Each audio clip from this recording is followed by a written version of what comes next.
Berjaya. Hebat. Lagi pantas dari yang kujangkakan. Tapi itu baru warm up je.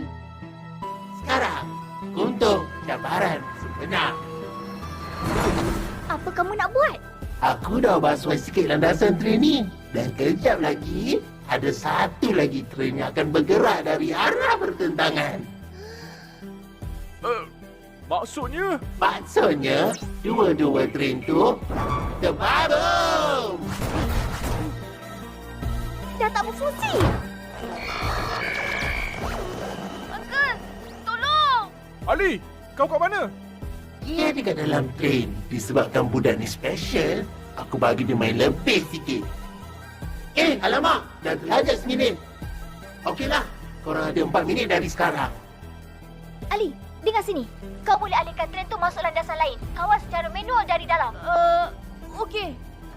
Macam biasa, takkanlah aku nak bagi senang sangat, kan? Apa tu? Ali, jaga-jaga!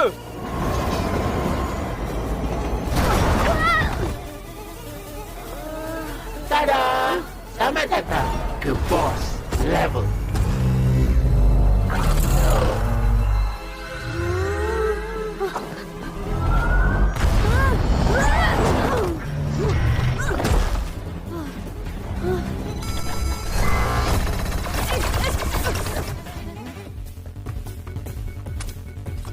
Alicia, kau nak buat apa ni? Lebih baik kita jangan terlalu harapkan pada Ali. Tapi kenapa nak repair benda ni? Untuk dapatkan Neonimus.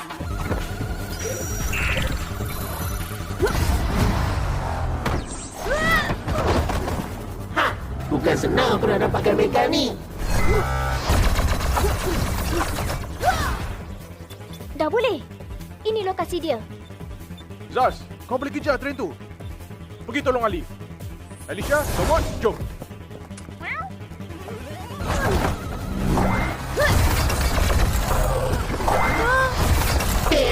Yuk pula. Takut ke?